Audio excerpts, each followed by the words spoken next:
Well, congratulations, folks. You made it to video number 3. Again, I hope you're getting some value out of what I'm sharing with you today or over the course of days.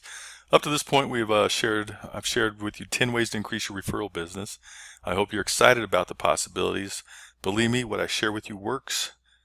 You don't have to implement them all, just a few, and let me know your results. I'm really curious to see if it works for you, if you implement it.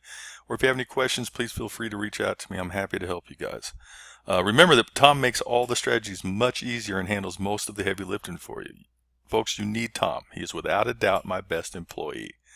So in this video, I'm going to share with you the 4 types of marketing. I'm sure you're aware of 3 of the 4, but let me assure you, the 4th type of marketing is without a doubt the most beneficial to your income. It always produces better results, and the cost is a fraction of what the other 3 will pull out of your pocket. So why is this video important to all of you? Well, because if you're one of those stubborn business people who doesn't think you need to spend money on marketing, you're doomed. In fact, anyone who tells you they don't have to spend money on marketing is a liar. Excuse me for saying that, but I'm very brash. Now think about it. If you go out and get retail office space as opposed to working from your home or from an office building, that's a marketing cost. You're counting on walk-in clients. You're spending more money than you have to in the hopes of getting walk-in business.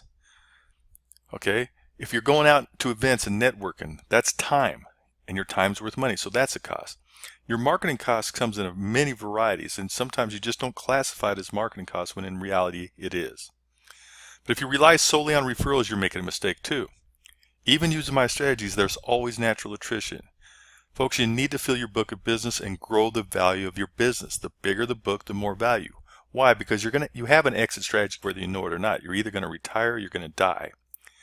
This is your lifelong work you've put into. You just don't want your business to vanish. You either want to be able to sell it or pass something of value to people that you love. So make it valuable. There is no investment out there that can pay you better than your own business. People spend countless hours and energy looking for great mutual funds, great real estate investment, great this kind of investment, this investment, when nothing beats your business. So focus on it. Now in my book, The Power of the Tribe, I discuss that if you can master marketing, not only will you never go broke, but you can own any and many businesses at the same time. You can actually own a plastic surgery office without even being a surgeon. You simply partner up with a plastic surgeon, you drive the business through the doors, and let's say they can't do that. You can own 10, 20, 30, 40, 50% of the business and never ever pick up a scalpel. Look, today everyone claims to be some kind of digital marketing expert, and they're going to charge you hefty fees to do something that you can easily accomplish on your own with very little time. Folks, I'm really good at marketing, but it's what I do with the 4th type of marketing that made me $1 million earner. And I already shared many strategies I used with you. All right, enough said. Let's now turn our attention to the subject at hand, the 4 types of marketing, and how you will always start with pillar number 4 first and foremost, but we're not going to start there here. So here's the 4 types of marketing. You have reactive marketing, proactive marketing, branded marketing, and continuity marketing. And I believe I was the one that invented continuity marketing because I've never heard it before, and I've studied marketing my whole life. So I'm going to take claim for it no matter what. So let's break these down one by one. What's reactive marketing? Now this is the type most business owners try to focus on. It's always the most expensive. This is getting your message in front of prospects who are actually in the market looking for the product or service you offer. They may be ready to buy or in early research mode. You never know. To make yourself stand out, folks, you need a strong USP. Remember your unique selling proposition that we talked about in the previous video, along with your referral pack. You can't just say, I'm available to you. I've been in business 10 years. People don't care. You need to have a strong, unique selling proposition. I will credit that to Dan Kennedy. So what's a type of reactive marketing? Well, you can put your ads in yellow pages, online directories, such as Yelp and other places, service directories, Angie's List, of course search, Google AdWords, Bing, etc. I don't know why people overlook Bing. They always go to AdWords when Bing's cheaper, and you're going to have a lot less competition. And of course classifieds, both on and offline. And of course the granddaddy is Craigslist, but Craigslist has a lot of scams, so people are skeptical of you right from the gate, so you better make what you're doing really good. Those are just some ideas of how you can do reactive marketing.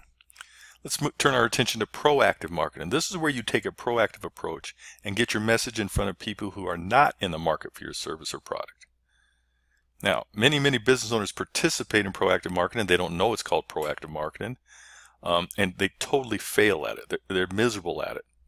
But trust me, proactive marketing was my second most valuable type of marketing next to continuity marketing. I almost made my entire living in the early days with proactive marketing because I understood how to do it. So this is how the typical business owner proactively markets. They'll place an ad stating who they are and what they do, and they ask the prospect to call or visit their website.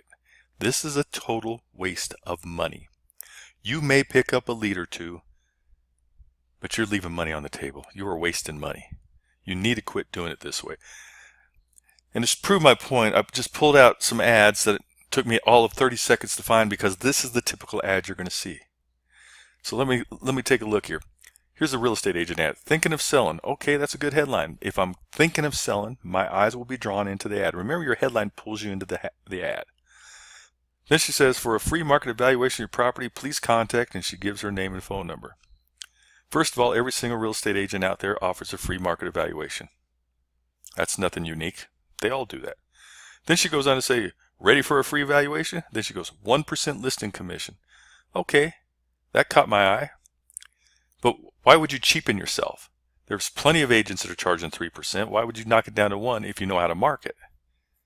Because price is never an issue with consumers. We all think it is, but it's not. Well, for some it is. But who cares?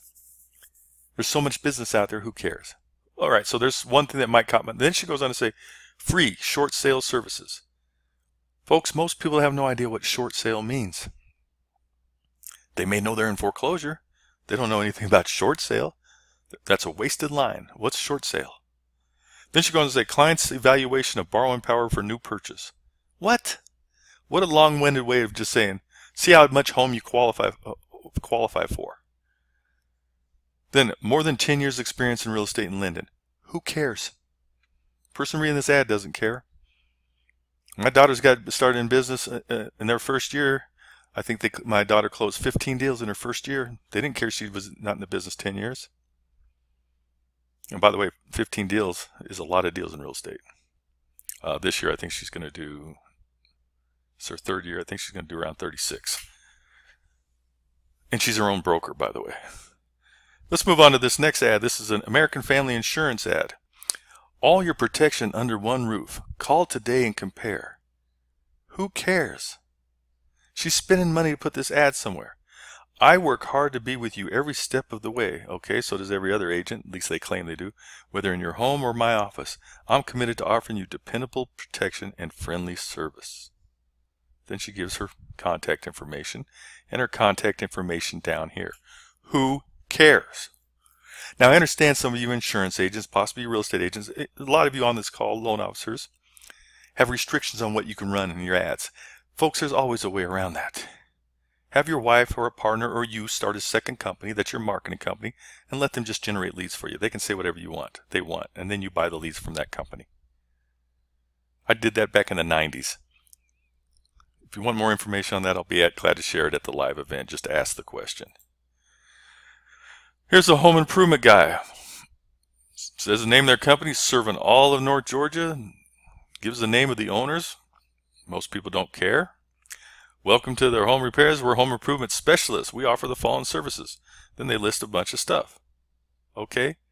And what home improvement company doesn't do that? Call us today for a free estimate. What home improvement company does not give a free estimate? Then they give their phone number. They don't even ask people to go visit a website. And people don't want to talk to you. They'd rather go get information first before they pick up the phone. These guys don't even send them to a website so that they can capture their contact information. None of these, up to this point, none of them has offered anything unique. Here's a mortgage person. Whatever your financing needs, we'll tailor a loan just for you. We'll credit $200 toward appraisal upon close of escrow. They don't know what that means. They don't know what an appraisal costs. It's just wasted words. Mortgage and investments, purchase and refinance, zero down, first-time home buyers, cash out, credit challenges. In other words, everything that every other loan officer can do. Instead of advertising, How to shave off 7 years of your home mortgage without changing your budget. Now you say, well, how do I get leads that way? Because once they contact you, then you can evaluate their loan, refinance them, and then teach them the strategy. Or teach them the strategy first, and you just build trust and credibility. Which ad do you think is going to pull more leads? This, or it's just a simple thing that I just stated? Answer should be obvious. Your ad's purpose is to speak to the target audience as to how you can solve a problem that they may not know they have, or how to solve a problem that they perceive they have. That's proactive marketing.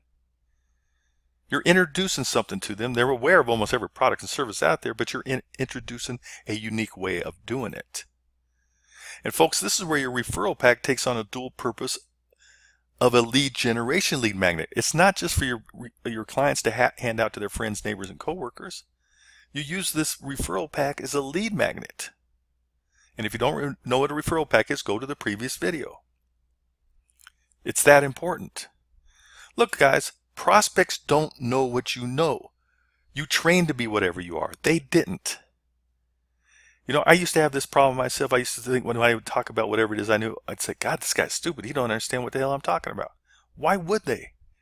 That's why I'm the professional. For example, they all think, people, and you know, I'm generalizing here, they all think they need 20% down to buy a home. There's loans out there all over the place, 100% financing today with no mortgage insurance premium. Even if there is mortgage insurance premium, it's better to put zero down on a house when you buy it. And if you guys want me to teach you why, I'll be glad to share that with you too. They're not aware that there's energy grants out there in almost every city in the United States that will actually pay for replacement windows. You could be selling replacement windows, helping them get these grants. You could charge more for your windows, quit giving them away, and get all the grant money. Boy, what a win-win situation. People don't understand what 15, 20, 25-year mortgages are. When you say 15-year mortgage, they say, well, that mortgage is half of 30, so my payment's going to be double. When you loan officers know it's not double. They don't know that. They automatically assume it's twice the payment. Why don't you sell the benefits of a 15 or 20-year mortgage? Or a simple trick to reduce 7 years off their mortgage without changing their budget. That intrigues people. They don't know that life insurance is essentially free. Folks, I used to do those dinner seminars before I started the Book Me events.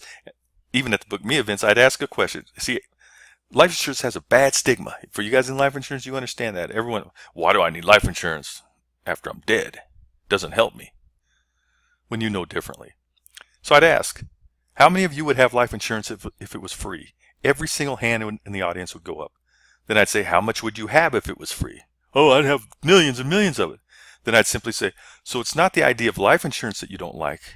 It's the idea of paying for life insurance that you don't like.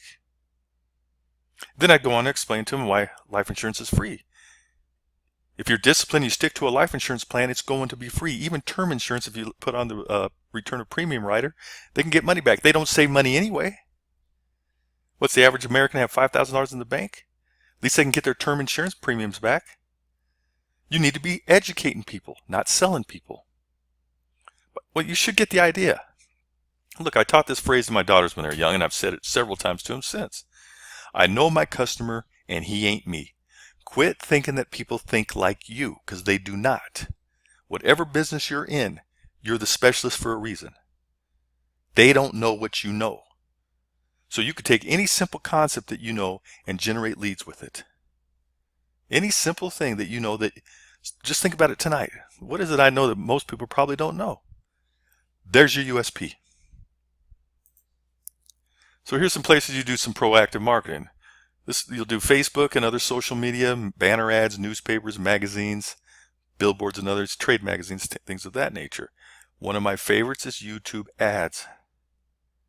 If you want to know more about that, drag me out from come to the seminar, pull me aside, and I will share that with you.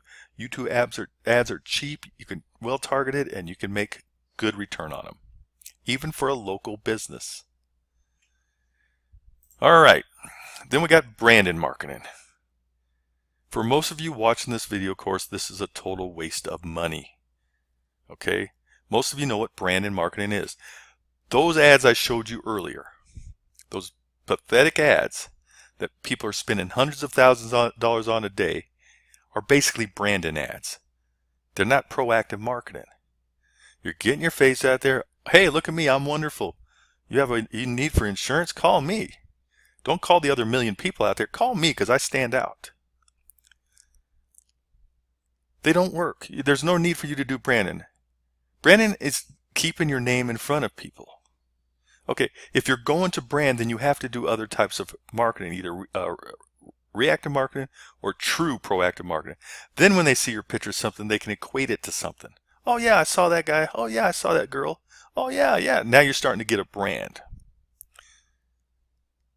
But if I was you guys, I would just stay away from branding, especially the type of people that are watching these videos. And that's what you're typically doing. Pictures on bus benches, pictures on billboards. That's branding.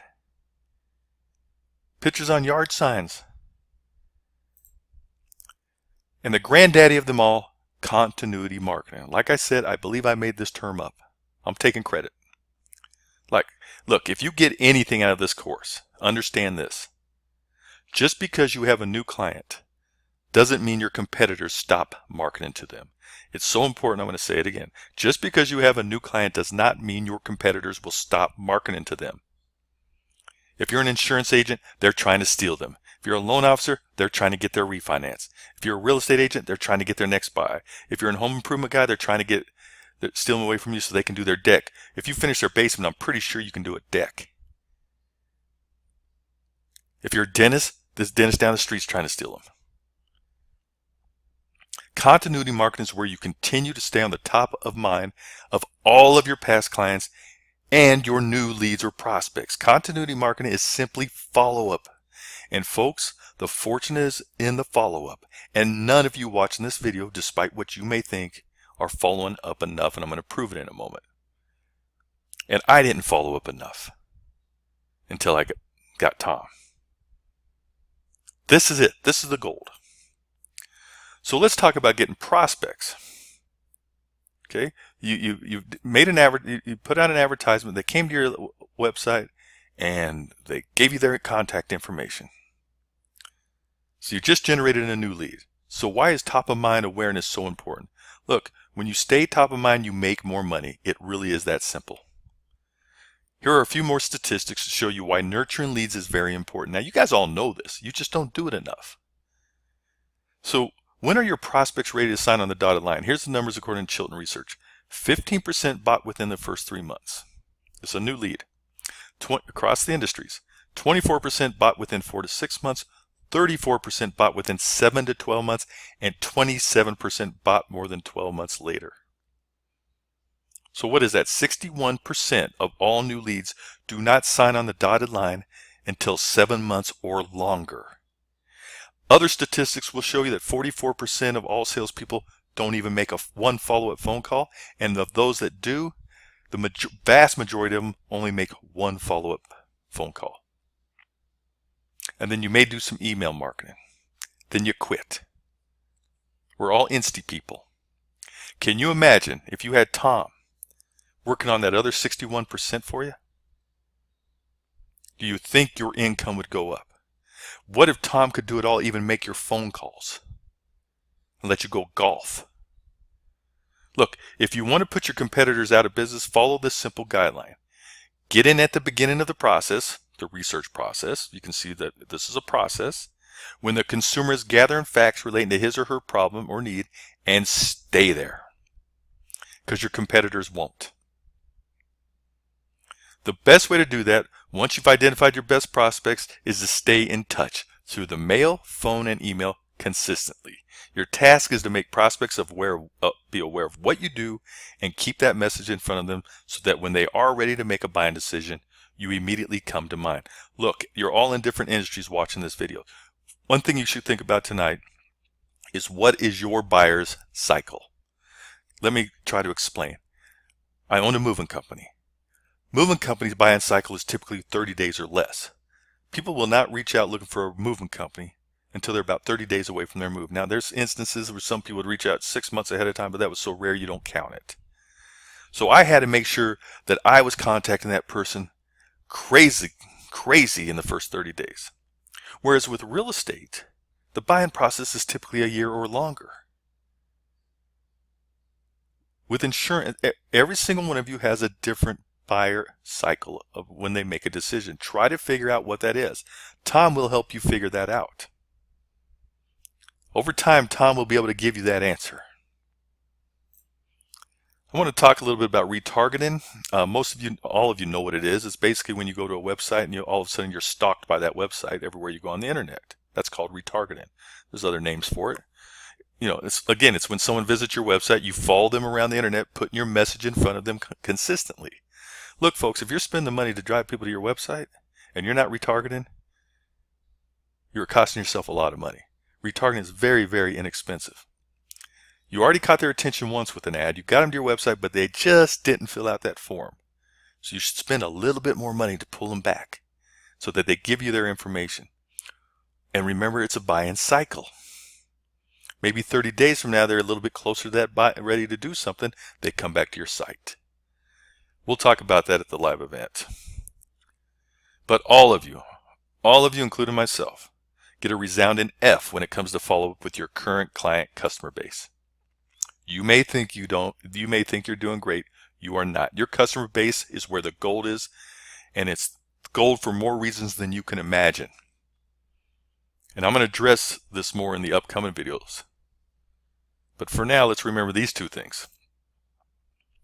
Understand that a properly designed continuity marketing strategy will dramatically increase your customer retention and repeat sales and your referrals. Now, you real estate agents out there may say, oh, I don't care about repeat sales. My clients don't sell their house on average for 8 years. Then you're crazy. If you plan on being in business or staying in business or selling your business, you absolutely do care about repeat sales. And I will show that in a future video. But if not, go ahead and have that belief. You do care about referrals, don't you? And you guys in insurance products change and get better all the time. So you should be taking clients out of certain products and putting them into new products. Look, a lot of you place annuities.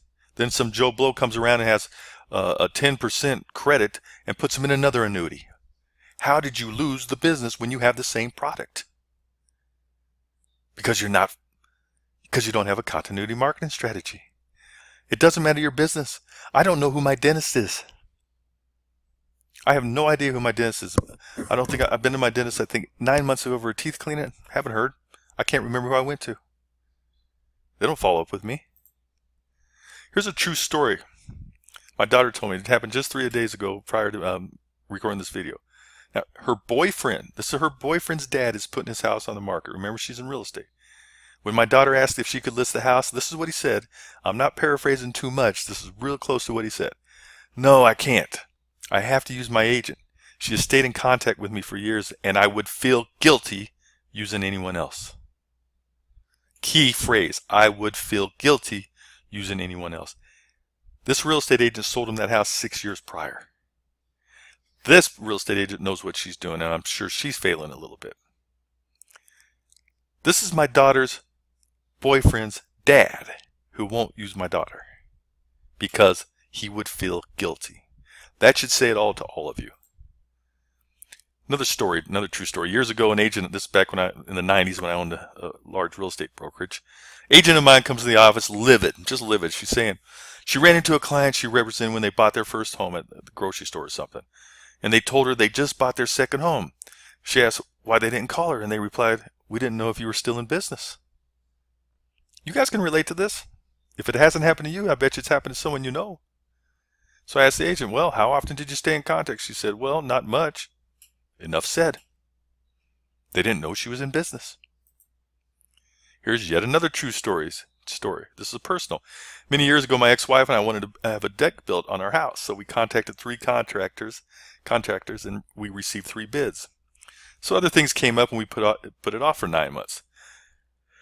2 of the contractors followed up with a phone call after they gave me the bid to see if I was going to go forward. 3rd one didn't even bother doing that. That was the last I heard from those contractors. Never heard from them again. So 9 months go by and we're ready to do it, and we had to start over because I couldn't remember any of the contractors' names because I don't keep business cards. Most people don't. So I started all over again. I guarantee you, if just one of them would have stayed in contact with me, they would have gotten the job even if they were the highest bidder, because I didn't want to start the process over again. These should be lessons to you. You guys can probably relate to this because you're not just business owners, you're also consumers. Look, for you loan officers, if every loan officer stayed on the top of their client's consciousness, there would be no reason for any company or individual to advertise for refinance business, ever. It just simply would not be cost effective. And if you don't believe me, look at these statistics. Remember 89%. Let's first start up here with what Accenture said in 2016. 51% of U.S. consumers are loyal to brands that interact with them through their preferred channels of communication. Most of you, all you do if you do anything is email. You don't know if that's their preferred channel of communication, which in reality, for most people, it's not. But let's get to the big one. Companies with the strongest omni-channel customer engagement, omni meaning multi-channel, not just email, not just phone, multiple channels, retain on average 89% of their customers. So if you loan officers or any of you out there are doing what this statistic's telling you to do, stay in contact through omni-channels, 89% of the people you got their first loan to are going to refinance with you. It is not cost effective for you companies and individuals to go out and try to round up the other 11%. But of course, not every loan officer is going to do this. Only you smart ones would do this. Look, as compared to 33% for companies with weak omni-channel strategies. Notice it said weak, it didn't say none. A lot of you watching these videos have no omni-channel strategy whatsoever. So that figure is going to be less than 33% of repeat business. You guys are working too hard. Look, you put a lot of money, a lot of effort in the early years to start building a client database, and you're not utilizing it. And what you're going to see in the next video is going to blow your mind. I'm going to show you how this is going to make you money for the rest of your life. Look, when you stay on the top of your client's consciousness, you become their blank, not just another blank. Their real estate agent, not just another real estate agent. Their loan officer, their dentist, their contractor, their chiropractor, their restaurant. Oh, you got to call my real estate agent. You got to call this real estate agent. Think about that. Look, when they are in a situation where your product or service is brought up by somebody else, you want your name to automatically roll off their tongue. Better yet, you want it to go one step further. You want to make it easy for them to actually deliver your referral pack and handle the follow-up. And guess what? Tom does just this. He makes it easy for them to do that. And Tom does the follow-up. He makes it easy for your people to refer you. He takes away the barriers. Look, if you're missing my point here, then you are lost. Your client customer base is where the gold is. If you want to see your income dramatically increase, you absolutely must follow up with them consistently, persistently, and through multiple channels of communications. So let me make this easy and ask you this. Let's say you did business with someone, and if you received an entertaining email, one that you actually looked forward to receiving from her twice a month, and you received a personal phone call from her once a month, and you received a personal, hey, just saying hi, text from her once a month, and you received at least a birthday postcard and maybe some holiday postcards like clockwork from her, would you ever consider using her competitor? Would you feel guilty if you did? Would her name roll off your tongue if someone brought up they were in the market for what she offered? And I know the answers, and you know the answers. The answer is you would be loyal to a T to this person. So why aren't you doing it? Do you think implementing a continuity marketing strategy like this is something you should have done in the very beginning? You're damn right it is. Folks, this was and is my secret sauce to success. I was diligent, consistent, and unwavering on follow-up with my current book of business. Every month without fail, and it took me a lot of time because this was 10 years ago. I didn't have Tom. But what if Tom did it all for you like clockwork? And what if it only took you 30 whole minutes to train Tom to do it all for you? And he handled it into perpetuity. Wouldn't he quickly become your best employee? I think I've proved that. And what would you be willing to pay Tom to do all of this for you? So maybe now is a good time to register for the next live event and meet Tom. Just look below and register. Look, we do live events, live seminar events. We do live webinar events. Sometimes I feed you. Look, if you don't employ Tom, I guarantee you are leaving money on the table. He simply will make you more money than he will ever cost you. Look, if you got in line and you had a dollar bill, and every time you exchanged a dollar bill for $1.50, and the line was 10 people long, so you gave $1 to someone, they gave you $1.50 back. How many times would you get in that line? In other words, if you have an employee that makes you, the only reason you hire employees is to make you money. If they are not making you money, they're costing you money. Most of your employees cost you money. Tom makes you money.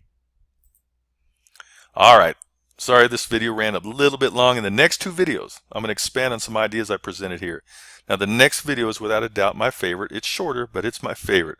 I'm going to reveal to you one concept that once I understood it, it changed the way I did business forever. And I'm pretty sure you're going to enjoy it.